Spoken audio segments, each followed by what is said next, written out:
श्री गणपती जयंती माहिती व जन्मकथा माहिती. श्री गणपती जयंती माहिती व जन्मकथा माहिती. गणपती बाप्पा मोरया. श्री बुद्धीच्या देवताचे श्री गणपतीचे चरित्र वाचून आपले जीवन सार्थक करूया. परिवार माहिती. श्री गणपती देवता. वाहन उंदीर. शस्त्र पाश, अंकुश, परशु, दंत. वडील देवशंकर. आई देवी पार्वती. पत्नी देवी रुद्धी, देवी सिद्धी. पुत्र शुभ लाभ. भाऊ श्री कार्तिकेय. वहिनी देवसेना देवी. बहीण अशोकसुंदरी. सासरे विश्वकर्मा. सासू भुवना देवी. अन्य नावे नामांतरे ब्रह्मणस्पती, मयुरेश्वर, लंबोदर, वक्रतुंड, विनायक, विघ्नेश्वर, विघ्नहर, शूर्पकर्ण. गणपतीची 12 नावे. 1 वक्रतुंड 2 एकदंत 3 कृष्णपिंगाक्ष 4 गजवक्त्र 5 लंबोदर 6 विकट 7 विघ्नराजेंद्र 8 धूम्रवर्ण 9 भालचंद 10 विनायक 11 गणपती 12 गजानन. मंत्र ओम ग गणपतये नमः. नामोल्लेख गणेश पुराण, मुद्गल पुराण. तीर्थक्षेत्रे अष्टविनायक. गणपती हा हिंदू धर्मातील बुद्धीचा अधिष्ठाता, विघ्नांचा नियंत्रक मानला जाणारा देव आहे. नावे. पुराणांमध्ये गणपती हा शिवहर, पार्वतीपुत्र या नावांनी व शंकर पार्वतींचा मुलगा असल्याचे सांगितले जाते.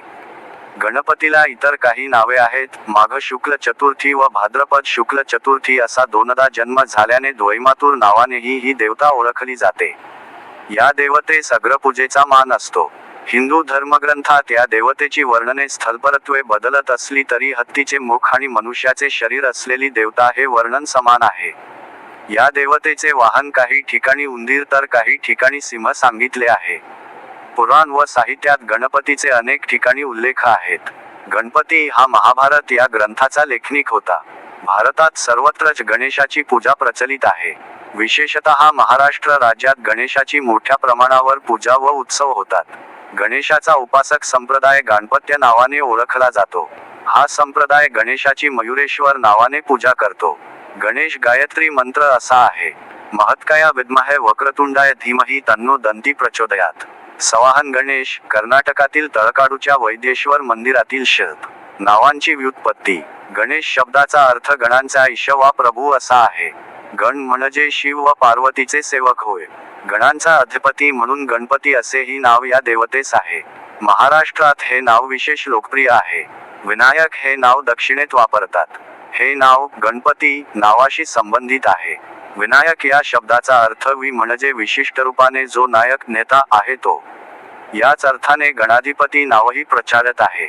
हेरंब हे नाव देशीय प्राकृत शब्द हेरिंबो पासून आले आहे. हेरंब म्हणजे दीनजनांचा तारणकर्ता होय. वक्रतुंड, एकदंत, महोदय, गजानन, विकट आणि लंबोदर ही गणपतीची देहविशेष दर्शविणारी नावे आहेत. वक्रतुंड म्हणजे ज्याचे तोंड वक्र वा वाकडे आहे तो. गणपतीच्या सोंडेमुळे चेहरा थोडासा वक्र दिसतो त्यामुळे हे नाव. एकदंत म्हणजे ज्याला एक दात आहे तो. गणपतीस एक दात असण्याच्या अनेक पौराणिक कथा सांगितल्या जातात. प्रथम कथेनुसार परशुरामाने युद्धात गणपतीचा एक दात उपटला. दुसऱ्या कथेनुसार कैलास पर्वतावर गणपतीने रावणास अडवले म्हणून रावणाने गणपतीचा एक सुळा मोडला. आणखी एका कथेनुसार खेळाखेळातील लढाईत कार्तिकेयाने गणपतीचा एक दात भंग केला. महोदर आणि लंबोदर शब्दांचा अर्थ अनुक्रमे महा म्हणजे मोठे उदर पोट असणारा व लांब वा लांबडे उदर पोट असणारा असा आहे. ही दोन्ही नावे गणपतीचे स्थूलत्व दाखवतात. विघ्नराज वा विघ्नेश्वर शब्दाचा अर्थ सकल विघ्न वा बाधांचा अधिपती असा आहे. पुराणात सर्वत्र गणपतीचा विघ्नाधिपती म्हणून उल्लेख आढळतो. सकल बाधांचा अधिपती व नियंत्रक असल्यामुळे गणपतीस हे नाम प्राप्त झाले. गणपतीचा प्रथम उल्लेख प्राचीनतम हिंदू धर्मग्रंथ असलेल्या ऋग्वेदात मिळतो. वैदिक गणपतीचा स्पष्टपणे निर्देश करतात. जरी हा वैदिक गणपती व सध्या पूजिला जाणारा पौराणिक गणपती एक नसला तरी वेदोत्तर काळात ऋग्वेदातील गणपती, ब्रह्मणस्पती, वाचस्पती पासूनच पौराणिक गजवदन, गणेश, विघ्नेश्वर हे रूप उद्भवल्याचे अनेक संशोधक मान्य करतात. वैदिक गणपतीची दुसरी नावे होती बृहस्पती, वाचस्पती. ही देवता ज्योतिर्मय मानली जाई. तिचा वर्ण लालसर सोनेरी होता. अंकुश, कुऱ्हाड ही या देवतेची अस्रे होती. या देवतेच्या आशीर्वादाविना कोणतीही इष्टकाम संभव होणार नाही असे मानले जाई. ही देवता कायम गण नामक एका नृत्यकारी दलासोबत विराजमान असे व देवतांची रक्षकही मानली जाई. दुसऱ्या मतानुसार भारतातील अनार्यांच्या हस्तिदेवता व लंबोदर यक्षाच्या एकत्रीकरणातून गणेश संकल्पना निर्मिली गेली. गणेश या मूळच्या अनार्या देवतेचे आरीकरण झाले असावे हा दुसरा कयास लावण्यात येतो. गणेशाचे वाहन उंदीर याच आदम संस्कृतीचे प्रतीक म्हणून राहिले असावे. इसवीसनपूर्व 8व्या शतकापासून 6व्या शतकाच्या मध्यापर्यंत लिहिल्या गेलेल्या बौधायन धर्मसूत्रात गणेशाचा उल्लेख नाही. इसवीसनाच्या 4थ्या शतकातील कालिदास, इसवीसनाच्या 6व्या शतकातील भारवी, इसवीसनाच्या 5व्या शतकातील पंचतंत्र वा भरताच्या नाट्यशास्त्रातही गणेश देवता दिसत नाही. गुप्त काळाच्या अस्तकाळापासून या देवतेची स्वतंत्र पूजा प्रचलित झाली असावी. मानवगृह्य सूत्र व याज्ञवल्क्य स्मृतीमध्ये शाल, कटंकट, उष्मित, कुष्मांड राजपुत्र व देवयजन इत्यादीचा विनायक म्हणून उल्लेख आहे. महाभारतातील विनायक हाच आहे. याचे काम विघ्न उत्पादन करणे असे. पुढे हाच विघ्नकर्ता गणपती विघ्नहर्ता मानला जाऊ लागला. याज्ञवल्क्य स्मृतीनुसार विनायक हा अंबिकेचा पुत्र होय. गणेशाचा पार्वतीपुत्र उल्लेख येथेच प्रथम होतो. अनेक पुराणे स्वयंभू मानतात. कार्तिकेयाचे अनेक गण वा पार्षदही पशुपक्ष्यांचे मुखहारीत असतात. इसवीसनाच्या 6व्या शतकातील भूमारात या प्रकारच्या अनेक गणांचा उल्लेख सापडतो. गणेश म्हणजेच गण, ईशाचे हत्तीमुख असण्याचे हेही कारण असू शकते. काही ठिकाणी गणेश व यक्ष, नागदेवता यांची वर्णने मिसळल्याचे दिसते. गणपतीच्या हत्तीमुखाचे हेही कारण असावे. पुराणांमध्ये हत्तीमुखारी यक्ष आहेत. यक्ष हे गणपतीप्रमाणे लंबोदर असतात. याज्ञवल्क्य संहिता या ग्रंथात विनायक व गणपतीच्या पूजेचे विवरण सापडते. इसवी सनाच्या 7व्या शतकात रचलेल्या ललित माधव ग्रंथात गणपतीचा उल्लेख आहे. पौराणिक संदर्भ. गणेश पौराणिक हिंदू धर्मातील प्रथम पूज्य व त्या कारणाने एक मुख्य देवता आहे. म्हणून या देवतेचा नाना आख्याना, उपाख्यानांत, वेगवेगळ्या पुराणांत व महाकाव्यांत उल्लेख येतो. गणेशाविषयीची सर्वाधिक महत्त्वाची कहाणी म्हणजे गणपतीचे गजानन होणे होय. प्रत्येक पुराणाच्या वर्ण्यविषयानुसार या प्रसंगावर विविध भाष्येही वाचायला मिळतात. इतके की यामुळे पुराणांमध्ये काही ठिकाणी परस्पर विरोधही दिसतो. याशिवाय गणपतीच्या मातृपितृभक्ती व विवाहाविषयीच्या अनेक कथा वाचायला मिळतात. वेगवेगळ्या पुराणांतील श्री गणेशाची जन्मकथा. शिवपुराण, शिवपुराणात उल्लेखित उपाख्यानानुसार पार्वतीने एक दिवशी नंदीस दबारपाल म्हणून नियुक्त करून स्नान करण्यास गेली. यावेळी शंकर तेथे आले. त्यांनी नंदीस झुगारून न्हाणीघरात प्रवेश केला. यामुळे पार्वती अपमानित व रागाने क्षुब्ध झाली.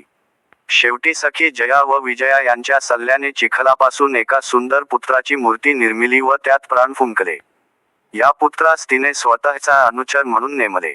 नंतर एके दिवशी या कुमार मुलास दारी नेमून पार्वती स्नानास गेली असता शंकर तेथे उपस्थित झाले.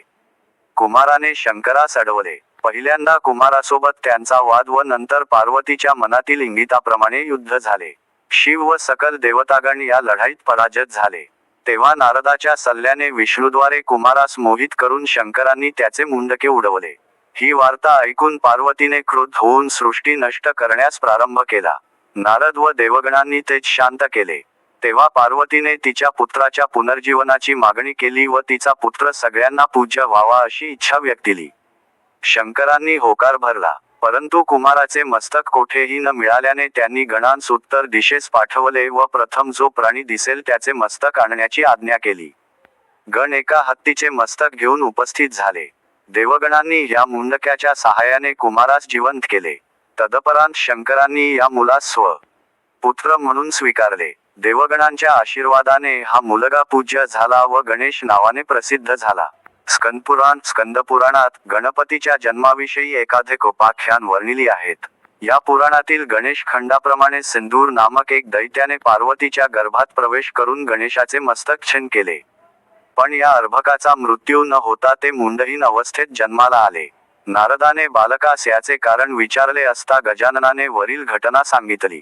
तेव्हा नारदांच्या सल्ल्यानुसार गजासुराचे मस्तक छिन्न करून गणपतीने ते स्वतःच्या शरीरावर चढवले. स्कंदपुराणाच्या ब्रह्मखंडातील कथेनुसार पार्वतीने स्वतःच्या मळापासून एक सुंदर व पूर्णांग पुतळा निर्मिला व त्यात प्राण फुंकले व त्यास आपला द्वारपाल नेमून ती स्नानास गेली. नंतर तेथे येऊन स्नानागारात जाणाऱ्या शंकरास बालकाने अडवले. शंकरासोबतच्या युद्ध झाले व त्यात शंकरांनी बालकाचे मस्तक छिन्न केले. यानंतर गजासुराचा वध करून शंकरांनी त्याचे मस्तक बालकाच्या धडावर बसवले. स्कंदपुराणाच्या अर्बुद खंडात म्हटले आहे की पार्वतीने अंगमळापासून एक मस्तकहीन पुतळा बनवला. कार्तिकेयाने ह्या पुतळ्यास स्वतःचा भाऊ बनवण्याची इच्छा व्यक्त केली व त्याने एक गजमुंड आणले. पार्वतीचा आक्षेप असतानाही दैवयोगाने हे मस्तक धडाशी जोडले गेले. यानंतर शक्तिरूपिणी पार्वतीने पुतळ्यास जीवनदान दिले. गजमुंडयुक्त पुतळ्यावर नायकत्वाचा एक विशेष भाव उमटला, त्यामुळे तो महाविनायक नावाने परिचित झाला. शंकरांनी या पुत्रास गणाधिपती होशील व तुझ्या पूजेविना कार्यसिद्धी होणार नाही असा आशीर्वाद दिला. कार्तिकेयाने त्यास कुऱ्हाड दिली. पार्वतीने मोदकपात्र दिले व मोदकाच्या वासाने उंदीर गणपतीचे वाहन बनला. बृहद्धर्मपुराणाप्रमाणे पार्वती पुत्रलाभासाठी इच्छुक असताना शंकरांनी अनिच्छा प्रकट केली. पुत्राकांक्षी पार्वतीस शंकरांनी एक वस्त्र फाडून दिले व पुत्रभावाने करण्यास सांगितले. पार्वतीने त्याच वस्त्रास आकार दिला व त्यास जिवंत केले. तेव्हा हा पुत्र अल्पायू आहे असे उद्गार शंकरांनी काढले. मुलाचे मस्तक तत्क्षणी छेन झाले. यामुळे पार्वती शोकाकुल झाली. यावेळी उत्तर दिशेस असलेल्या कोणाचेही मस्तक जोडले असता हा पुत्र वाचेल अशी एक आकाशवाणी झाली. तदनुसार पार्वतीने नंदीस उत्तरेत पाठवले. नंदीने देवतांचा विरोध झुगारून इंद्राचे वाहन असलेल्या ऐरावताचे मस्तक कापून आणले. शंकरांनी हे मुंडके जोडून पुत्रास जिवंत केले. शंकरांच्या वराने इंद्राने ऐरावतास समुद्रात टाकले असता त्यासही पुन्हा मस्तक प्राप्त झाले.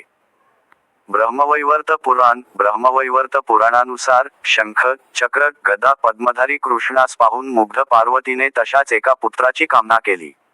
कृष्णाने तसे वरदानही दिले. एक दिवस जेव्हा शिव पार्वती स्वगृही क्रीडारत असताना कृष्ण वृद्ध ब्राह्मणरूपात भिक्षा मागण्यास आला. पार्वती त्यास भिक्षा देण्यास गेली असता तेथे कृष्ण स्वतः शिशुरूपात अवतीर्ण झाला. वृद्ध ब्राह्मण अंतर्धान पावला. पार्वती ह्या शतचंद्र समप्रभम बालकास पाहून आनंदित झाली. नंतर देवता व ऋषीगण बालकास पाहण्यास कैलासी आले. त्यात शनिदेवही होता. शनीने आपल्या कुदृष्टीची गोष्ट पार्वतीस सांगितली, पण पार्वतीच्या आग्रहाने शनी बालकास बघण्यास तयार झाले. पण शनीने भीतीने केवळ डाव्या डोळ्यानेच बालकाकडे बघितले. पण तेवढ्यानेही बालकाचे मस्तक छेन होऊन वैकुंठात कृष्णाच्या देहात जाऊन विलीन झाले. पार्वती शोकाने बेशुद्ध झाली. तेव्हा गरुडावरून जाणाऱ्या विष्णूने पुष्पभद्रा नदीच्या तीरावर उत्तर दिशेस डोके ठेवून झोपलेल्या एका हत्तीस पाहिले. त्याचे मस्तक उडवल्याने हत्तीणी व तिचे बाळ रडू लागले. तेव्हा विष्णूने एका मुंडक्यापासून 2 मुंडकी तयार केली व एक हत्तीच्या व दुसरे गणपतीच्या धडावर स्थापिले व दोघांना जीवित केले. शंकरांच्या आशीर्वादाने गणपतीस अग्रपूजेचा मान मिळाला. पार्वतीच्या आशीर्वादाने तो गणांचा पती, विघ्नेश्वर व सर्व सिद्धिदाता झाला. यानंतर एकेकाळी कार्तिकेयास देवांचा सेनापती नेमताना इंद्राचा हात आखडला. शंकरास याचे कारण विचारले असता गणेशाची अग्रपूजा न झाल्याने असे घडले असे सांगितले. ब्रह्मवैवर्त पुराणातील आणखी एका कथेनुसार माली आणि सुमाली नामक 2 शिवभक्तांनी सूर्यावर त्रिशूळाने आघात केला. म्हणून सूर्य अचेतन होऊन जग अंधारात बुडाले. सूर्यपिता कश्यपाने शंकरास शाप दिला की तुझ्या मुलाचे मस्तक असेच ढासळेल. यामुळे गणपती मस्तकहीन झाला व म्हणून नंतर इंद्राने ऐरावताचे मस्तक जोडले. पद्मपुराणानुसार शंकर पार्वती ऐरावतावर बसून वनविहारास गेले असता त्यांच्या मिलनाने गजमुंड गणेशाचा जन्म झाला. लिंगपुराणानुसार देवगणांनी शंकरापाशी येऊन असुरांपासून स्वतःच्या सुरक्षिततेची मागणी केली. तेव्हा शंकरांनी स्वदेहातून गणपतीस जन्म दिला. वराहपुराणानुसार देव व ऋषीगण शंकरापाशी येऊन विघ्न निवारणासाठी नव्या देवतेची मागणी केली असता शंकराजवळ एक बालक प्रकट झाला. देवगण पार्वती बालकास पाहून मुग्ध झाले. पण शंकर क्रोधित झाले. त्यांच्या शापाने बालकास गजमुख, लांबडे पोट व पोटाशी नाग प्राप्त झाला. क्रोधित शंकरांच्या घामातून अनेक गणांनी जन्म घेतला. गणपती त्यांचा अधिपती झाला. या ठिकाणी गणपतीचा गणेश, विघ्नकर व गजास्य म्हणून उल्लेख आहे. देवीपुराणानुसार शंकरांच्या राजसिक भावामुळे हातातून घाम स्त्रवला व त्यातून गणपतीचा जन्म झाला. मत्स्यपुराणानुसार पार्वती चूर्ण, भुकटी स्वतःच्या शरीराचे मर्दन करत होती. याच भुकटीपासून तिने गणपतीची मूर्ती बनवली व गंगेत टाकली.